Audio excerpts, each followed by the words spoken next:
কাশ্মীরে জঙ্গি হানায় হিন্দু পর্যটকদের মৃত্যু মানতে পারছে না কেউ। পাকিস্তানকে শিক্ষা দিতে কড়া পদক্ষেপ নিয়েছে নয়াদিল্লি। পহেলগাঁওয়ের ওই ঘটনার প্রতিবাদে বিক্ষোভ মিছিল করল হিন্দু সুরক্ষা বাহিনী। আজ বিকেলে হিন্দু সুরক্ষা বাহিনীর পক্ষ থেকে কাশ্মীরে হিন্দু পর্যটকদের নিহতের প্রতিবাদে বিক্ষোভ কর্মসূচি ও মিছিল করা হয়।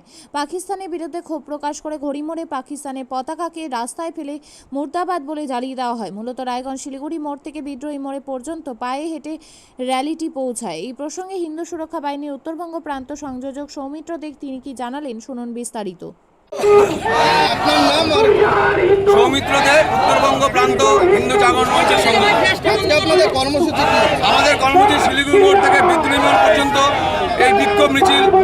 আমরা জানি বিগত দুদিন আগে যেভাবে নৃশংসভাবে আমাদের হিন্দুদের আইডেন্টিফাই করে এই জেহাদি মুসলমানরা হত্যা করেছে, তাদের প্রতিবাদে আমরা এই মিছিলের মাধ্যমে আমরা ভারতবর্ষের প্রধানমন্ত্রীকে জানাতে চাই যে এই পাকিস্তান নামক যে একটা জেহাদি শক্তি আছে, সেই শক্তিকে পৃথিবীর মানচিত্র থেকে মুছে দেওয়া হোক।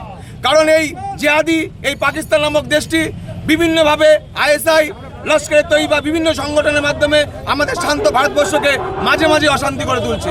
পৃথিবীর দুটি মাত্র দেশ এই জেহাদির দ্বারা অশান্ত হয়, একটি ইসরায়েল, আরেকটি আমাদের ভারতবর্ষ। তাই এই প্রতিবাদ মিছিলের মাধ্যমে আমরা ভারতবর্ষের প্রধানমন্ত্রীকে জানাতে চাই এই পাকিস্তান নামক দেশটি যেন 2-1 দিনের মধ্যে সার্জিক্যাল স্ট্রাইক হোক বিভিন্নভাবে, যাতে পৃথিবীর মানচিত্র থেকে মুছে দেওয়া হয়। একদম, কারণ এই দেশ যতদিন বেঁচে থাকবে ততদিন আমরা শান্তিতে থাকতে পারবো। কারণ হিন্দুদের আর হোমল্যান্ড বলে কিছু নেই, এই ভারতবর্ষ একমাত্র হোমল্যান্ড। আপনারা দেখেন যাদেরকে হত্যা করেছে তাদেরকে আগে হিন্দু নামে আইডেন্টিফাই করেছে, তারপরে তাদেরকে গুলি করে হত্যা করেছে। রাজ্য জুড়েও তো এই পরিস্থিতি, একদম রাজ্য জুড়ে জানি, মুর্শিদাবাদ, মালদা, যেখানে যেখানে মুসলমান আছে, যেখানে যেখানে ওরা আছে, সেখানে সেখানে ওরা দ্বিতীয় হোমল্যান্ড পাকিস্তান তৈরি করার চেষ্টা করছে। একজন সে কলকাতার মহানাগরিক ববি হাকিম, সে কি করে বলে যে কলকাতা মিনি পাকিস্তান? তার মানে যেখানে যারা সংখ্যাগরিষ্ঠ হবে সেখানে আরেকটা করে দেশ তৈরি করার চেষ্টা করবে। সবচেয়ে খারাপ কাজ করেছে যে আমাদের কংগ্রেস নামক সরকার ছিল, জাতির নামে দেশ ভাগ করে গেছে, মুসলমান হিসাবে দেশ দিয়েছে, তারপরেও আজকে আমরা ভারতবর্ষ শান্তিময় থাকতে পারবো না কেন? এটাই আমাদের এই প্রতিবাদ মিছিল দিয়ে প্রশ্ন সবার কাছে। আপনিও কি মুরগি প্রতিপালন করে আর্থিক লাভের মুখ দেখতে চান? হরেক রকম প্রজাতির মুরগির শাবক লালন পালন করে বিক্রয় করে লাভবান হতে পারবেন খুব সহজেই। তাহলে আর চিন্তা নেই, আপনার জন্য প্রচেষ্টা নিয়ে এসেছে সেই সুযোগ। একই ফার্মে হরেক রকম প্রজাতির মুরগি পেয়ে যাবেন এখানে রয়েছে করকনাথ মুরগি, এছাড়াও আছে গিনি, ফ্রিগেল, টার্কি দেশি, এছাড়াও কোয়েল মুরগির শাবক পাইকারি এবং খুচরো বিক্রয় করা হয়।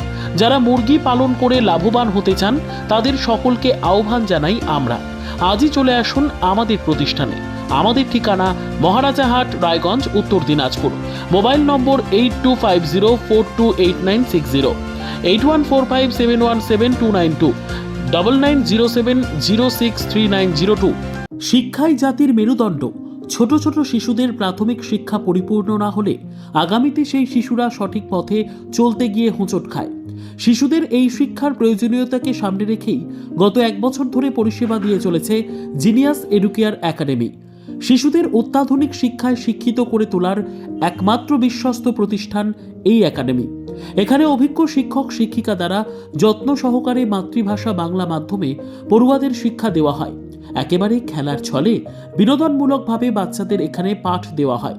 পড়াশোনার পাশাপাশি বাচ্চাদের বিনোদনের ব্যবস্থাও রয়েছে এখানে।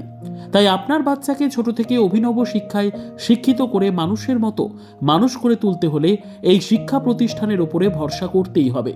আমাদের ঠিকানা জিনিয়াস এডুকেয়ার একাডেমি, স্থান ঘুঘুডাঙ্গা মোড়, পোস্ট ভূপালপুর, রায়গঞ্জ, উত্তর দিনাজপুর।